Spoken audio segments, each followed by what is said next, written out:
Halo teman-teman, ketemu lagi sama aku Alanda Baradana dan kali ini kita bakal bahas seputar fungsi komposisi inverse dan juga suku banyak. Sebelumnya karena fungsi komposisi inverse itu adalah subbab dari aljabar yang kepakai lagi di kalkulus dan di bab-bab yang lain, aku bakal jelasin dikit nih tentang konsep dari fungsi komposisi inverse kita. Oke, sebelumnya kita harus mengenal yang namanya apa sih itu fungsi gitu. Fungsi itu aku sering menganalogikannya dengan sebuah mesin. Jadi analoginya dengan sebuah mesin. Fungsi itu adalah proses dari mesin tersebut gitu. Ini adalah mesin katakanlah mesin penggilingan gitu ya. Ini adalah inputnya. Dan di sini itu adalah sebagai output gitu. Nah, prosesnya di sini adalah fx gitu. Katakanlah di sini fx itu kita punya yang sederhana aja x plus 5 gitu. Nah, ketika inputnya ini aku masukkan sebuah x, itu adalah katakanlah yang aku masukkan sebagai input itu adalah x sama dengan 1 gitu. Ini adalah input yang aku kotakin. Nah, berarti outputnya adalah f dari 1 gitu. F dari 1 gitu. Itu adalah 1 ditambah 5. Jadi x-nya di sini tinggal kita ganti aja gitu. Tinggal kita ganti dengan nilai 1 gitu. Berarti kita punya f dari 1 adalah 6. Ini adalah fungsi secara sederhana ya. Oke, lanjut. Kita bahas tentang fungsi komposisi. Sebenarnya fungsi komposisi adalah hasil output tadi, f1 itu tadi dijadikan input gitu. Ini dimasukkan ke sebuah mesin lagi. Kita punya mesin lagi nih, kita gambarkan. Nah, di sini kita punya mesin penggilingan dengan prosesnya adalah GX. Kita punya prosesnya adalah GX itu adalah katakanlah kita punya X kuadrat plus 1 gitu. Nah, karena yang kita jadikan X dalam GX di sini tuh ada si F1 gitu ya. Nah, dia itu berperan di sini sebagai input gitu. Nah, outputnya apa? Ya, tinggal kita turunkan aja. Outputnya di sini itu adalah G dari X nya kita ganti dengan F1 gitu. F1. Nah, berarti kita punya X kuadrat plus 1, X nya kita ganti F1 gitu. Berarti F1 kuadrat plus 1. Nah, dimana kita tahu F1 ini tadi itu adalah 6 gitu. Berarti G dari 6 itu adalah 6 kuadrat plus 1. Berarti dalam kasus ini kita punya GOF1 atau bisa kita bilang G bundaran F dari 1 itu adalah 36 tambah 1 itu adalah 37. Udah sesimpel itu sebenarnya analogi untuk fungsi komposisi inverse. Nah, lalu kita bakal jelasin dikit tentang analogi fungsi inverse. Oke, kalau misalnya tadi kita punya fungsi itu sebagai analogi mesin, aku bakal jelasin dikit tentang fungsi sebagai analogi himpunan gitu. Jadi di sini kita punya sebuah himpunan nih, dinyatakan dalam kayak bundar oval gini ya. Itu bundaran A dan bundaran B gitu. Nah, di sini kita proses melalui fungsi itu tadi. Prosesnya adalah fungsi. Katakanlah tadi fx-nya itu x plus 5 gitu. Ketika di sini himpunan A itu berperan sebagai input atau dalam kasus ini sebenarnya dinamakan domain. Karena kita menggunakan analogi himpunan dan di sini B itu berfungsi sebagai range atau hasil. Ya, bisa dibilang di sini adalah input, domain itu adalah input dan range itu adalah output, sesimpel itu. Oke, semisal kita masukin nih inputnya itu adalah 1 gitu dan inputnya adalah 2. Berarti range-nya atau outputnya adalah 1 plus 5, 6 dan 2 plus 5, 7 gitu. Nah, sebaliknya fungsi komposisi inverse dari ini tadi kita proses lagi ke himpunan yang baru. Di himpunan yang baru adalah himpunan C melalui proses apa? GX gitu. Katakanlah tadi kita punya X kuadrat plus 1 gitu. Nah, dalam kasus ini si himpunan B itu berperan sebagai domain atau input gitu. Berarti di sini dia berperan sebagai domain dan yang C itu berperan sebagai range gitu ya. Maka dari ini kita bisa masukin aja gini. 6 yang di sini kita masukin ke X kuadrat, ke X gitu. Jadi 6 kuadrat ditambah 1 itu adalah hasilnya 37. Dan 7 kuadrat tambah 1 hasilnya adalah 50. Udah sesimpel itu. Itu adalah dua analogi dari fungsi.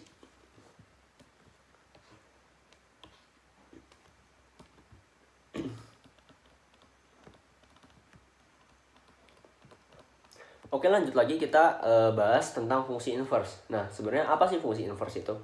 Inverse itu sebenarnya tinggal kita balikin aja gitu. Inverse kan artinya kebalikan gitu ya. Tadi kita katakan kita punya itu himpunan A dan himpunan B dengan prosesnya adalah fx gitu. Nah, di sini kita punya katakanlah fx itu adalah x plus 5 tadi ya. Dan di sini inputnya adalah 1. Dan di sini outputnya itu adalah si 6. Nah, proses membalikannya dari himpunan B ke himpunan A dibalik gini itu adalah fungsi inverse dari X gitu. Nah, cara nyarinya gimana? Simpelnya seperti ini. Kita kan punya nih fx itu adalah x plus 5, di mana fx itu kan adalah anggota himpunan bilangan B gitu. Kalau misalnya kita masukin x-nya itu adalah 1 gitu ya, berarti fx-nya itu adalah 6 gitu. Nah, berarti kita tahu bahwa fx itu adalah bisa dinyatakan dalam y kan. Y itu adalah x plus 5. Nah, di sini kita kelihatan nih. Y itu adalah nilai yang terikat dengan variabel x, alias y itu nilainya ditentukan oleh si x gitu. Nah, kalau fungsi inverse kita balik nih. Kita balik menjadi x itu dinyatakan dalam y. X itu berapa y sih gitu. Nah, dalam kasus ini berarti kita punya x itu adalah y-5. Atau berarti bisa kita tulis f inverse dari x itu adalah x-5. Jangan lupa bukan y tapi x, karena di sini variabel yang kita gunakan di kiri adalah x, berarti yang di kanan harus x gitu. Berarti di sini f inverse dari x-nya adalah x-5. Pembuktiannya coba aja kita masukin ke 6. X-nya itu adalah 6, hasilnya adalah 1. Udah sesimpel itu. Sebenarnya. Tambahan lagi, sebenarnya kalau misalnya kita punya fx itu adalah y gitu ya. Berarti bisa kita balik nih. Ini bisa kita balik menjadi f inverse dari y adalah x. Jadi kalau misalnya ada dalam kasus-kasus soal TKA atau kasus-kasus soal manapun yang kita cuma ketahui katakanlah f dari 5 itu adalah 6 gitu. Maka kamu disuruh mencari f inverse dari 6 gitu. Ya tinggal kita balik aja, berarti f inverse dari 6 itu adalah 5. Sesimpel itu sebenarnya. Kalau gitu kita langsung aja bahas ke soal. Oke, kalau gitu kita udah bahas konsepnya. Jadi kita langsung aja mulai ke nomor 1. Jadi kita punya nih fx kuadrat adalah x kuadrat plus 5 gitu. Kita tulis dulu f dari x kuadrat itu adalah x kuadrat plus 5. Karena di sini kita punya nih ruas kiri dan ruas kanan itu adalah x kuadrat gitu ya. Kita bisa ganti dong di sini inputnya itu sebagai output juga. Asal sama. Berarti di sini kita bisa ganti fx itu sama dengan x plus 5. Nah, sesimpel itu. Dan kita punya gx itu adalah 2x plus 1. Nah, karena yang kita cari adalah f bundaran gx, atau bisa kita nyatakan dalam gini ya. F bundaran gx itu kan memiliki arti bahwa si gx-nya dimasukin ke fx gitu ya. Jadi f dari gx gitu. Nah, di sini kita punya nih fx-nya itu adalah si x plus 5 gitu. Dan kita punya si gx-nya itu 2x plus 1. Berarti tinggal kita masukin aja nih gx-nya ke si x-nya di fx gitu. Berarti x-nya kedua ruas x yang ada di sini kita ganti dengan gx gitu. F dari gx itu adalah gx plus 5. Berarti yang kiri bisa aku ubah notasinya menjadi f bundaran g gitu ya. F bundaran g dari x itu adalah 2x plus 1 plus 5. Karena gx di sini kita punya adalah nilainya 2x plus 1 gitu ya. Berarti kita punya 2x plus 6 itu adalah nilai dari fgx. Jawabannya adalah yang D. Sesimpel itu sebenarnya jawabannya. Oke, next kita coba kerjain ke soal nomor 24. Kita punya bentuk di sini fx kuadrat min 6fx itu sama dengan min 8. Jadi kita tulis aja, kita umpamakan aja nulis fx itu dengan kotak deh. Fx itu sama dengan kotak, biar enak nulisnya.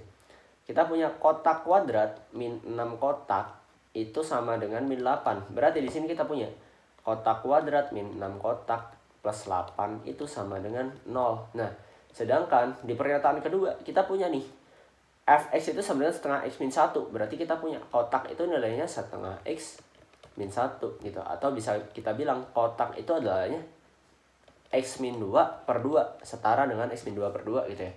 Berarti kotak yang ada di masing-masing ini bisa kita ganti dengan si x min 2 per 2. Karena yang ditanyakan apa? Maka nilai x1 ditambah x2 nya berapa gitu kan. Berarti tinggal kita masukin aja x min 2 per 2 kuadrat min 6 dikali x min 2 per 2 plus 8 itu sama dengan 0 gitu. Tinggal kita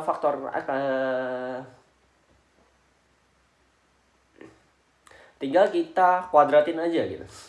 X kuadrat min 4x plus 4 per 4 min 6x min 12 per di sini kita tetap ya 2 ditambah 8 itu sama dengan 0. Nah, untuk menghilangkan si penyebut yang terbesar adalah 4, kita kaliin aja nih semuanya dengan 4 gitu. Kita kaliin semuanya itu dengan 4. Berarti kita punya nih di sini adalah x kuadrat min 4x plus 4 dikurangi 6x min 12 dikali 4 itu 6x min 12 per 2 dikali 4. Berarti kita punya nilainya adalah 12x min 24 plus 8 kali 4 adalah 32 sama dengan 0. Berarti di sini kita punya nih nilainya x kuadrat min 4x min 12x adalah min 16x ya. Terus 4 dan ditambah 24 itu 28 tambah 32 itu adalah hasilnya 60 ya. 60 sama dengan 0. Nah, di sini kita punya nih bentuk persamaan kuadrat x kuadrat min 16x plus 60 sama dengan 0. Nah, yang ditanyakan di sini itu adalah x1 ditambah x2-nya berapa. Nah, sebenarnya dari sini udah ada dua cara nih. Kita tinggal bisa faktorin biasa aja. Jadi kita nanti ketemu nilai x1 dan x2-nya baru kita jumlahkan, atau kita langsung pakai yang namanya rumus Vieta. Dalam kasus ini aku pengen pakai yang rumus Vieta ya. Rumus Vieta. Masih ingat bahwa kalau misalnya kita punya x1 ditambah x2 itu setara dengan min b per a. Dimana min b di sini adalah min dari min 16. Berarti 16 per a-nya adalah 1. Berarti hasilnya adalah 16. Udah, jawabannya adalah si 16 ini. Jawabannya adalah yang C. Udah, sesimpel itu gitu ya. Next, kita lanjut ke soal nomor 3. Jika fx itu sama dengan px plus 3 dan f dari fx itu adalah 4x min 3 atau fungsi dari fungsi x itu adalah 4x min 3 gitu ya. Maka nilai fp-nya berapa nih? Nah, berarti kita harus mencari nilai p-nya di sini dulu dong. Gitu. Caranya gimana? Aduh, sorry, ngeblink. Nah, caranya gimana? Kita punya nih f dari x itu adalah px plus 3 gitu. Nah, sedangkan kita punya f-nya itu, fx-nya kalau misalnya kita masukin ke fx lagi atau f noktah f gitu ya, itu hasilnya adalah 4x min 3. Sebenarnya tinggal kita manual aja ke sini. Kita punya fx-nya itu adalah px plus 3 dan x-nya kita ganti fx, berarti f dari fx gitu ya. Itu adalah p dikali fx plus 3, dimana fx-nya tadi kita punya px plus 3 ya. Berarti kita punya p kuadrat x plus px ya.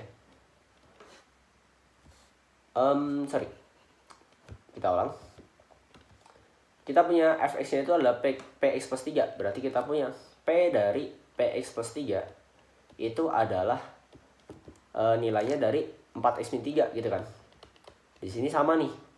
Berarti kita punya 4x min 3 itu adalah p kuadrat x plus 3p plus 3. Nah, dari sini kita udah punya kesamaan formasi nih, bisa kita lihat. Kita punya p kuadrat x itu setara dengan 4x, sama-sama ada x-nya gitu. Berarti kita punya di sini kita tulis p kuadrat x itu adalah 4x gitu ya. Karena masing-masing ada x-nya, kita bisa coret p kuadrat itu adalah 4 dan p itu adalah plus minus dari 2, kita akarkan gitu ya. Nah, tapi kita belum tahu nih apakah yang kita pakai nilainya adalah plus atau minus, karena bakal berbeda ya. Jadi kita pakai analogi yang satu lagi. 3P plus 3 itu adalah setara dengan min 3 gitu ya. Kita geser ke bawah. 3P plus 3 itu setara dengan min 3, berarti 3P adalah min 6. P-nya di sini adalah min 2. Nah, loh. Udah ketemu nih P-nya min 2. Berarti di sini kita bisa tahu dong si Fx itu adalah min 2x plus 3. Karena yang dicari tadi Fp itu berapa sih gitu kan. Berarti kita bisa masukin aja si P-nya itu kan tadi min 2 ya. Min 2 gitu.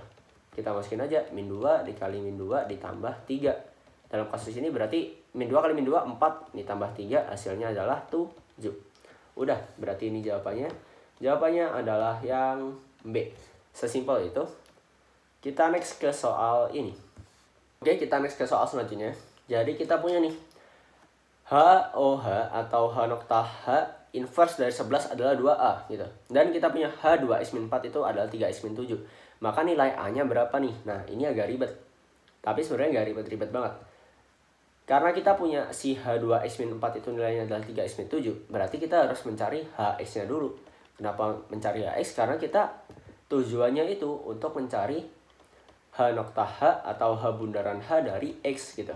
Nah, setelah ini baru bisa kita inversekan gitu kan. Kita inversekan untuk mencari nilai inverse-nya. Nah, habis itu kita bisa masukin si X-nya itu 11. Biar setara dengan 2A. Nah, dari sini kita bakal ketemu nih A-nya berapa gitu. Oke, langsung aja. Kita punya di sini H dari 2x min 4 itu adalah setara dengan 3x min 7, oke? Berarti di sini kita punya nih H dari 2x min 4 itu adalah ini gitu. Karena yang kita carikan adalah H dari X ya. Kita rubah dulu nih 2x min 4 itu menjadi suatu variabel yang lain biar si dia itu bisa dinyatakan dalam H sesuatu gitu. Nah, katakanlah di sini aku ubah 2x min 4 itu menjadi variabel kotak. Berarti kita punya nih H dari kotak gitu kan. Nanti adalah 3. Nah, X-nya harus diganti dengan variabel kotak juga gitu. X-nya di sini adalah kotak plus 4/2 gitu. Gitu ya. Jadi kita punya nih di sini H dari kotak itu adalah 3 dikali X-nya kita harus pakai yang kotak plus 4/2 karena kita harus konsisten dalam matematika gitu ya. Berarti kita punya kotak plus 4/2 itu dikurangi 7. Sesimpel itu. Berarti kita punya nih H dari kotak itu adalah 3 kotak plus 12/2. Nah, 7 itu aku ganti jadi 14/2. Jadi kita punya min 14/2 gitu ya. Dari sini kita punya H dari kotak itu adalah 3 kotak min 2/2 gitu. Nah, udah ketemu nih sebenarnya Hx-nya. Kita tinggal ganti aja kotak yang di ruas kiri dan kanan itu menjadi X gitu. Berarti kita punya H dari X itu adalah 3x min 2/2. Sesimpel itu sebenarnya.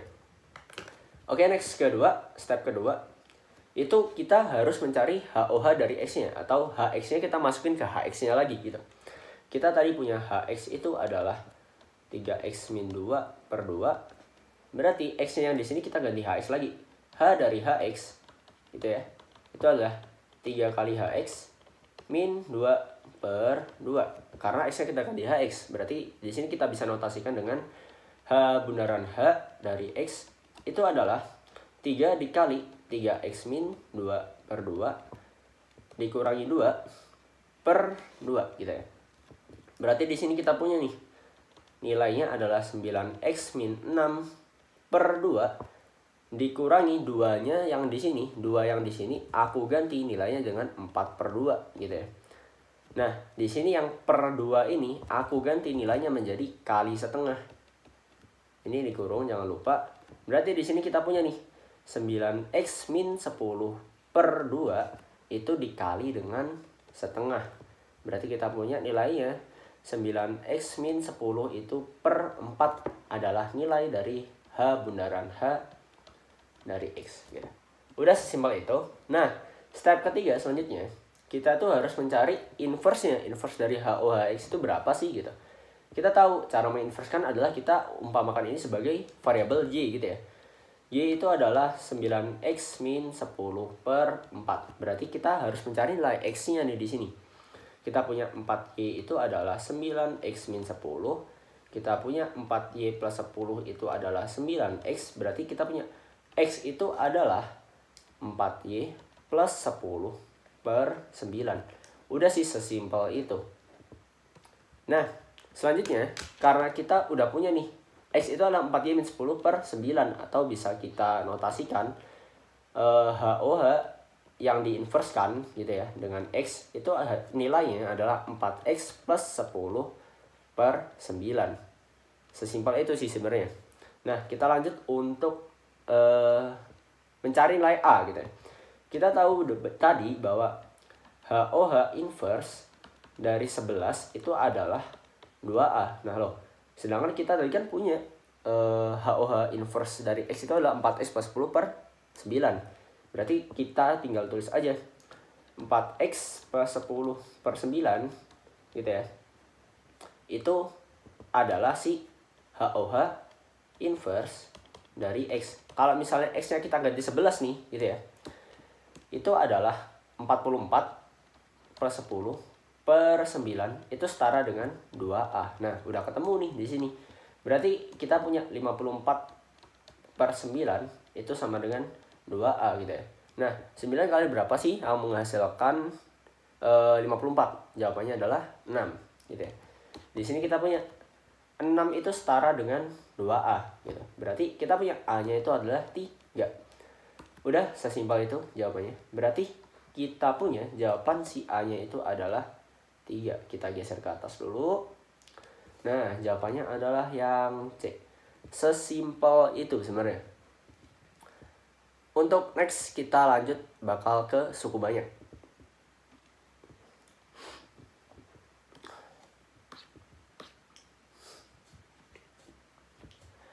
Oke, sebelum masuk ke soal, aku bakal jelasin dikit tentang teorinya. Jadi di suku banyak kita itu punya teori seperti ini. Kalau misalnya kita punya fx itu adalah gx dikali hx ditambah sx. Nah, apaan tuh? Ada g, ada f, ada h, ada s. Nah, di sini dalam kasus ini f itu adalah yang dibagi gitu ya. G itu adalah pembagi. Nah, hx itu adalah hasil bagi. S itu adalah sisa bagi gitu ya. Sesimpel itu sebenarnya. Nah, di sini kita punya nih soal. Sebuah bilangan bulat n apabila n dibagi 8 bersisa 5. Berarti yang dibagi adalah n, yang berposisi sebagai fx itu adalah si n gitu ya. Berarti kita punya nih di sini n itu dibagi 8 bersisa 5. Sx-nya 5, pembaginya gx-nya itu adalah 8 gitu. Berarti 8 dikali hx, kita umpamakan hx di sini itu sebagai variabel kotak katakanlah. Plus di sini kita punya 5 dan kita punya syarat yang kedua itu adalah n sama dengan dibagi 5 bersisa 2. 5 kotak bersisa 2 gitu ya. Nah, dalam kasus ini kita punya nih, manakah sih nilai n yang mungkin dari keempat pilihan ini?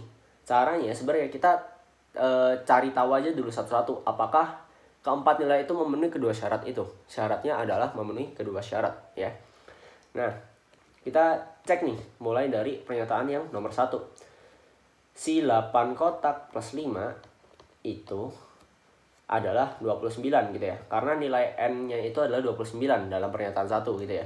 Berarti kita punya 8 kotak itu adalah 8 kotak itu adalah 24. Berarti kotaknya adalah 3. Nah, berarti hasil baginya itu 3.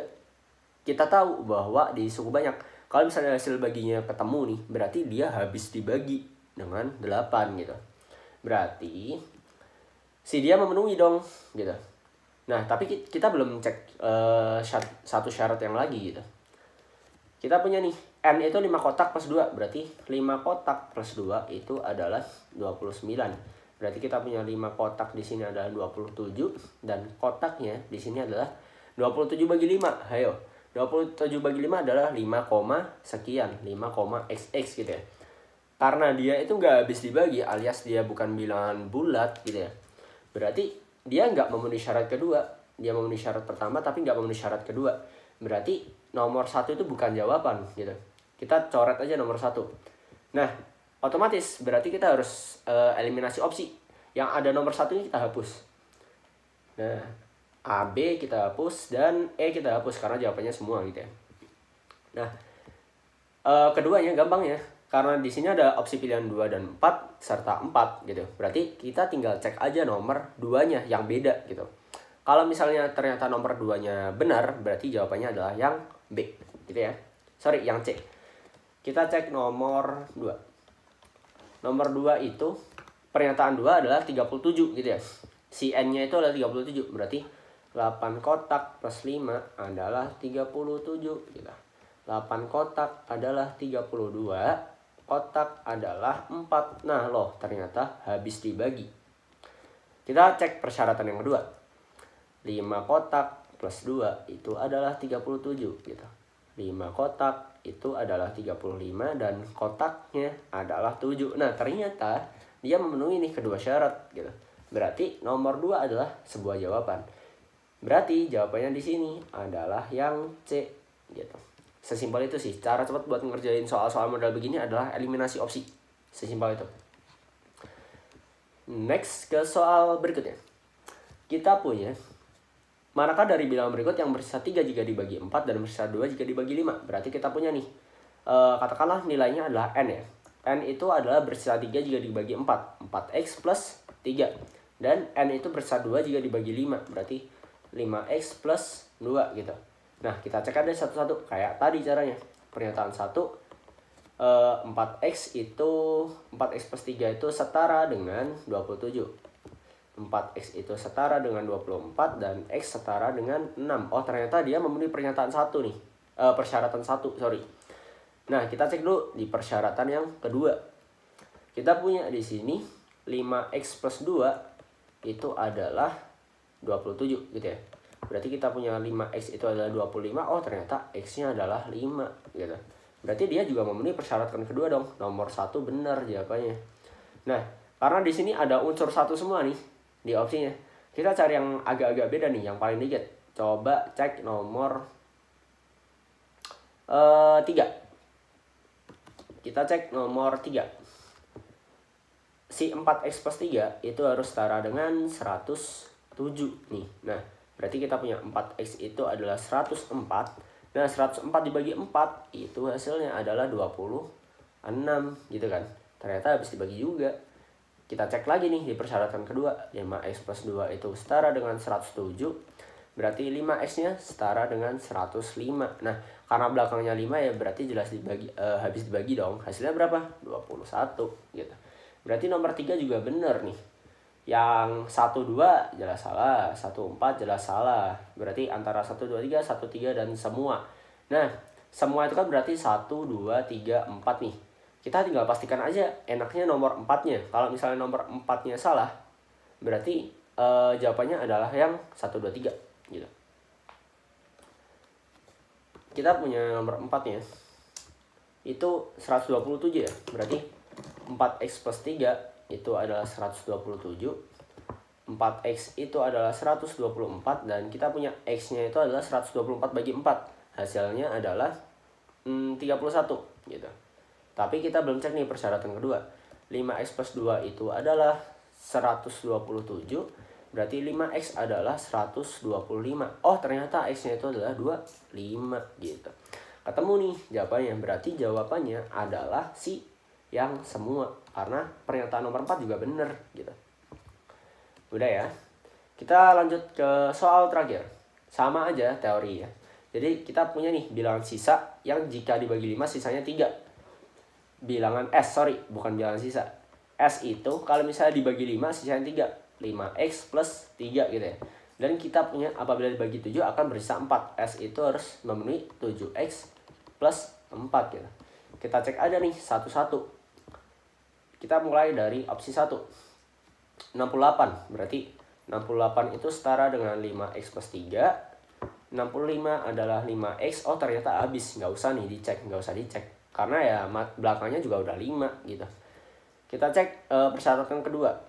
Si 68 itu setara dengan 7x plus 4. Berarti 64 itu setara dengan 7x. Nah, 7 kali 8 itu 56. 7 kali 9 itu 56 tambah 7 ya 63. Berarti di sini nggak memenuhi nih. X itu 64/7. Ini adalah sekian XX gitu, X, XX. Berarti yang nomor 1 jawabannya salah karena dia cuma memenuhi pernyataan ke-1 tapi nggak memenuhi pernyataan kedua nih gitu. Persyaratan, sorry. Berarti di sini yang ada nomor 1-nya kita hapus nih. 1, 1, 1. Nah, kalau udah gini gampang nih, kita tinggal cek yang persyaratan nomor 2 gitu ya. Nomor 2-nya apa? 53. 53 itu setara dengan 5x plus 3, udah kelihatan ya. 50 itu sama dengan 5x, berarti x-nya 10, nggak usah dicek. Kita langsung aja next. 53 itu setara dengan 7x plus 4, berarti 49 itu adalah 7x, berarti x-nya itu adalah 7, gitu kan. Udah kelihatan nih, di sini x-nya 7, di sini x-nya 10, berarti nomor 2 itu memenuhi. Berarti jawabannya adalah yang C. Udah sesimpel itu. Intinya kalau ngerjain soal yang model gini, cari yang paling beda nih dalam pilihan. Jadi dalam pilihan tadi kan yang paling beda ini adalah 1 ya di nomor ini gitu. Jadi kita kerjain mulai dari yang nomor 1. Udah sesimpel itu. Buat next video aku bakal bahas tentang bab perbandingan dan kaidah pencacahan. Semoga video ini membantu. Silahkan share kalau misalnya kalian merasa terbantu dan suka dengan video ini. See you later.